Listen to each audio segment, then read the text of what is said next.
Hey everyone, Alex here. Today I'm going to do my third video in the series of WGU acceleration. So last year I released two different videos. I released WGU How to Accelerate. I released that video around February or March of last year, which is still extremely relevant if you guys want to check it out. And then I released WGU Cheat Codes. I think that video was released around October or November of last year, which is also still really relevant if you guys want to go check either of those videos out. They have a lot of useful information on how to pass WGU courses and basically how to shorten your WGU degree. So this will kind of be the third part in that series. Although all three videos kind of some overlap, they have a lot of overlap between all three videos. However, I always try to give like a couple new things for every video that I do. So there'll be some new things in here too. And the great thing about this video is I actually am enrolled in a WGU degree right now, the WGU Software Engineering degree, the master's degree. So I've already completed half the degree in about, how long has it been? 38 days. So in 38 days, I've done 5 out of 10 courses, trying to finish in one term here. And I will actually, since I have WGU access, I will log into there and I will show you exactly how to complete every WGU course fast. Now I can't show you the course material. However, what I can show you is exactly how to configure your document to turn it into WGU, because a lot of people are confused how to configure their document.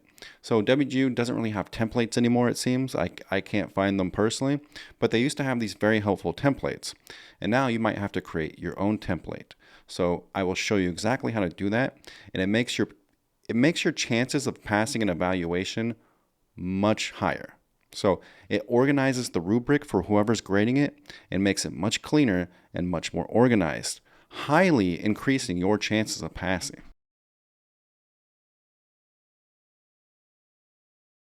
So how do you pass an OA at WGU?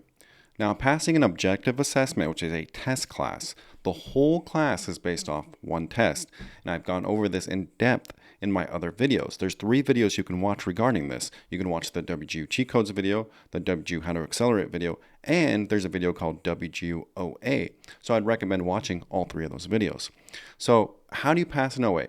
I would take the practice assessment right away. Now, do not Google the answers during the practice assessment. Your mentor will advise you not to take it right away, but I do like to advise people to take it immediately. And whatever you passed on, whatever you got green on, you probably don't need to study that too much. What you do need to study is what's in the orange and red and yellow that you did not pass. Maybe that'll be everything if you didn't know the material at all going into this class. So you definitely want to study that. And the practice assessment and the objective assessment, while no questions are going to overlap directly, what I like to tell people is go over the practice assessment. It's the best study guide, okay? Now, the books at WGU and any school for that matter can be really dry, and you might not learn from the books, or it's going to take a really long time. Third-party material is great too, but the best study guide is the practice test. Now, I'm not saying just memorize the answers from the practice test. No, you're going to fail the OA if you do that. What you want to do is basically that whole practice test, okay? Like save it in a, don't share it, but like save it in a document and then research every question and research every answer. So overall, if the practice test was 60 questions, you're going to have quite a bit of studying to do. That's going to be about 60 questions plus the answer, all 4 answers to those 60 questions. So overall, it's going to be quite a bit of things you'll be researching and studying. You want to study the question and all 4 answers to every single thing on that practice test. So basically, the question that's asked, you want to find out what category that belongs to and like master that category. Basically, like every branch of that category. If you got asked a question about FIFO, first in, first out, okay, you want to master that whole category, including last in as well. So key terms are like a big thing on these objective assessments as well. So you really want to focus and hammer out key terms, although there is more stuff on these objective assessments, especially like tricky classes like critical thinking and logic. So when it comes to these WGU courses, do not overthink them. The OAs, do not overthink the courses. I made a mistake in overthinking on some of these. And just whatever the most obvious answer is, probably actually is the answer. So don't let it trick you and like, oh, that's probably too obvious. Like, no, it's probably the correct answer. So that would be my advice for the OAs. And this method does work pretty well. It won't work for every OA. And I would not tell you to take the OA in the first few days unless you really are confident. An OA class, I'd probably wait 5 to 8 days to actually take it. And if it's a harder class like computer architecture or operating systems or discrete math 2, I would probably wait, over 2 weeks to possibly take the OA unless you're really, really trying to speed run this WGU degree in one term. Then maybe you can take it a little quicker. Also, remember that even if you fail the OA, you still get 3 more chances. You get at least 4 chances at the OA. Now, the second chance, you might not get right away. You might have to do homework or something like that. However, if you are a proven accelerator, like you've already done 4, 5, 6 classes in that term, and you tell your mentor and you tell your whoever the course instructor is that like, hey, I've been speeding through this degree, I think I'll pass it this time. Odds are they'll give you that second chance right away. Although I think there's like a 3-day waiting period, but they will give you that second chance right away. Now, the third and fourth one is where it gets tricky. You don't want to get to that point. You definitely want to pass it in the first 2 tries, preferably the first try. So OAs will be your biggest obstacle compared to the other courses. So now we're going to dive into performance assessments.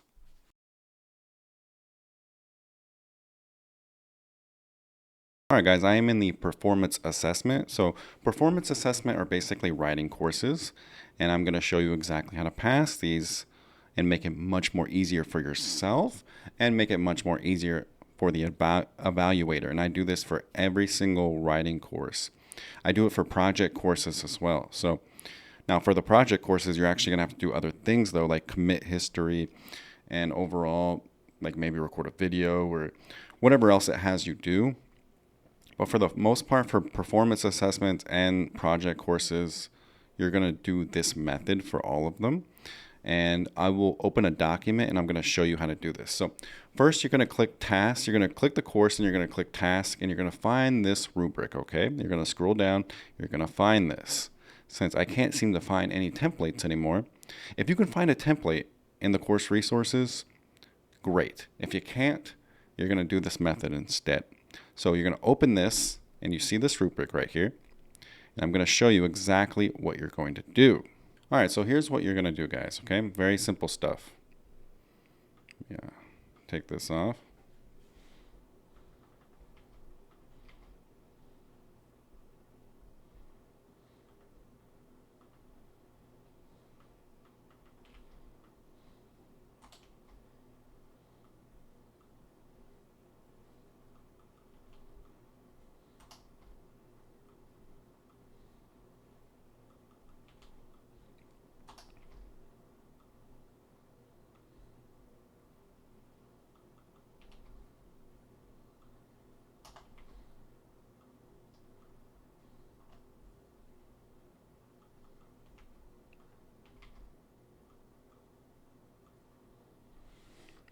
Now you got all those and you're going to bold it. You're going to put size 14.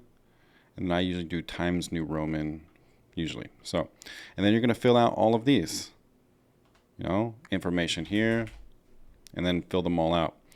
Now, I never do sources unless it's like a research paper, but I almost never do sources. Every once in a blue moon, I'll get a picky WGU evaluator that's like, hey, you didn't put sources, and then I'll put the sources. But overall, most of the time, most of the evaluators don't seem to care. The only time is like if it's a specific like research paper. But if it's not a research paper, then you don't really need to put sources. So you're kind of just like wasting time if you're doing that. So overall, this is how you pass performance assessments. You make it easy for yourself, and then you make it easy for the evaluator. And a lot of times you don't even have to write an essay form. Like some of these might require just bullet points and stuff like that. You also want to double space this as well. Double space it so it takes up more of the page size. So double space would be right here, do 2.0, and then so you use more page room. You want to put your stuff up here to like name, date, course, etc. Put that at the top. So you want to take up as much space as possible, and then you want to fill it out. So you can read the rubric right here, A, B, C, D, E right here, and then you can also read in the rubric, like what is competent. The submission successfully identifies which aspects of the company disaster recovery plan should be referenced to respond to the malware attack. So basically just see what is competent here. So here's an interesting one. The submission describes 3 relevant ways the DevOps team can stay informed. So this one you could actually just do like bullet points of 3 things and like maybe a few sentences of each thing. So it's pretty simple stuff, guys. It's not like rocket science here. This one too, describe 3 manual user tests. So just, bullet point 3 manual user tests, write 2-3 sentences each one, and you might be good to go. Like every evaluator is different at WGU, but as long as you satisfy everything on the rubric, you will likely pass on the first chance. So that is performance assessments, and that's what I do every performance assessment. Now we're going to get into another thing, which is transferring in credits into WGU, so it makes the degree much shorter. So as I've told you guys many times before, and what I preach on this channel, one of the ways you complete a WGU degree fast is actually before the degree, you transfer in a bunch of ACE credits. So you go to ACE credit platforms, which is American Council of Education recommended credits. One of these platforms, for example, would be study.com. There's other platforms as well, like Straighterline, etc. So these platforms, you can transfer in courses to WGU, and you can get courses done really fast and for cheaper than WGU as well. So especially if you're not like getting financial aid, or financial aid is not paying for your full WGU terms, then this is a good option. It's also a good option if you want to graduate much faster. So these courses at study.com and other places, they're usually a little faster than WGU courses. Plus, like I said, you save money too. So if you really want to get a degree in like a year and save more money, this is the method you would do. Basically, like go to study.com, complete a bunch of courses, go to the other platforms, complete a bunch of courses. You can do all of this within 6 months or less. Basically, I always recommend to people get at least 40 ACE credits, okay? Get at least a third of your school out of the way. You don't have to do the whole transfer spreadsheet, especially if you don't want to graduate in one term. You can download my spreadsheets at majormash.com. I have a WGU spreadsheet for every single degree at WGU, which shows you how to transfer in these credits and all the credits you need, all the courses you need for every single WGU degree from these ACE credit platforms. I also have a 10% off study.com. If you want to use that, you just click the link in the spreadsheet or click the link in the video description down below. So this will definitely help you graduate much faster and affordable. Basically complete all the courses in the spreadsheet is recommended, but you don't have to do all of them. So basically transfer in 40 credits to 90 credits. So in between 40 to 90 would be the recommendation. 90 is the maximum. So once you have that, you'll go to WGU, and you basically, by doing this, you guarantee yourself you're not going to do more than 2 terms at WGU. So you guarantee yourself almost, I can't guarantee anything for sure, but you practically guarantee yourself that you'll be spending 2 terms or less at WGU. And if you transferred in like 75 plus, you're probably only going to do 1 term at the school, I would imagine. So overall, big cheat code. This is a big cheat code. ACE credits are like not really mainstream. Not many people like still know about it. And I've been trying for the past year and a half to make them mainstream, make people aware of it. And I think I've actually done a really good job. So these ACE credit platforms, I think I've helped them quite a bit, and I want to bring more and more awareness to them as well. So it's a big cheat code, and I recommend everyone do them. So the final course, the final type of course at WGU is a project course in the tech classes. Now, technically, this is still a performance assessment. There's only objective assessment and performance assessment. But I kind of like to classify the project courses in like a separate category, even though they're technically still performance assessments. So with this course, you're still going to do the style I said, where you do the template, you copy all the stuff onto the document. However, this will require extra steps because a lot of these project courses will require you to make git commits to the GitLab on WGU. So you'll have to post your code commits on there after coding this up in VS Code or whatever you use. You'll have to do that as well. Also, in a lot of these project courses, you'll be using stuff like SmartDraw or Figma or whatever you want to use to do diagrams and flowcharts. Now, personally, I like diagrams and flowcharts quite a bit. I think it's pretty fun, although it can be, pretty tedious if you're doing too many of them, right? Like one flowchart, maybe I just work slow, but one flowchart or diagram takes me like all day sometimes. Then again, I like to craft it to be like perfect and really good looking. So overall, it takes me a long time to make one, but that's one thing you'll be doing in a lot of these project courses, especially in the computer science and software engineering degrees. So the way you pass project courses fast is with the method I just showed you, and then also researching on Reddit, like what they did to pass a course. Now, if you can't find a Reddit thread and like the course is kind of new, like for example, I'm in the software engineering masters and there's like no Reddit threads on any of this stuff. One thing you could possibly do is just kind of ask AI for a reference of like a tutorial of like what would be the proper steps. Now, don't copy any of the code or anything like that, but overall, like what would be the proper steps if you're not understanding how to do the assignment. So it is very useful for that. AI is useful for a lot of things. It can give you a tutorial, it can give you a rough draft of an essay. Now, obviously, you're not going to copy these things, right? But it can give you ideas. It can also give you study guides as well. So none of that stuff is disallowed. As long as you're not using it to do your assignment or copying from it, you're fine. So overall, project courses, some of them can be pretty tough.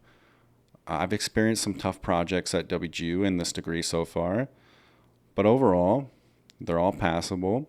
I've heard the advanced Java course is probably the toughest one that I've heard of, and that's in the computer science and software engineering degrees. So overall, though, you just kind of want to like pick people's brains, maybe even ask for professor help as well if you get stuck on a project course. A lot of the courses in the tech degrees can be difficult, the project courses, especially if it's a certification class. So some of the certification classes can take 2 to 4 weeks each. They're just really beefy and a lot of study material. So overall, just try to power through it, see what others did. WGU has a great community section now where you can actually make posts and ask other people for help. You can also private message people on the WGU community thing as well. So also find WGU people on LinkedIn and see how they passed the course. Like find somebody with the same degree as you and like pick their brain and just, send them a LinkedIn message like, dude, I'm stuck on this course. How the heck do I pass this? They'll probably be more than willing to help you. Especially like it being off platform, like they're not going to share their assignment with you, of course not. But what they might do is like tell you how they passed it and how you can pass it as well. So overall, the great thing about WGU and the great thing about online schools in general is everyone helps each other. And WGU, I believe, is the largest school in America for enrollment. So there's just so much help out there. We're all willing to help one another. I'm willing to help you guys too if you really need it. I'm really busy, but I'm willing to help you if you really need the help and you get stuck on something. There are people right now who message me in the WGU community and they're like, hey, I'm stuck on this. And I try to help them to the best of my ability if I'm not too busy. So overall, guys, use the Facebook groups too. The Facebook groups, I have one, WGU Degree Hacking. It is starting to blow up. We're getting 200 new members a day. So it started out at like 8 members a day, and now it's up to like 200 members every day. So you guys can join that. We got some great resources there. A lot of great people helping one another as well. So join that group. There's also other WGU Facebook groups. WGU's Reddit is amazing. There's so many great resources, guys. So overall, that'll be the video today. If you need any help, let me know, or go on Reddit, or go on the Facebook groups, or go on the WGU communities. Ask the professor, the instructor. Like, there's so many resources, guys. So thank you so much for watching the video. You will pass these courses. I believe in you. You will get a WGU degree, and maybe I will see you guys at the graduation. So I never walked for my bachelor's degree, which I massively regret. So I will be walking for my master's when and if I graduate. So I would love to see you guys there. Let me know if you guys are going to graduate sometime this year. I'm hopefully going to graduate in one term, which would end on November 30th, I think. So if you guys are going to walk somewhere on the West Coast, let me know. I would love to meet you guys and be a part of that. So thank you guys once again for watching the video. Please like, subscribe, comment. It helps the algorithm. More people see the video. Thank you so much, guys.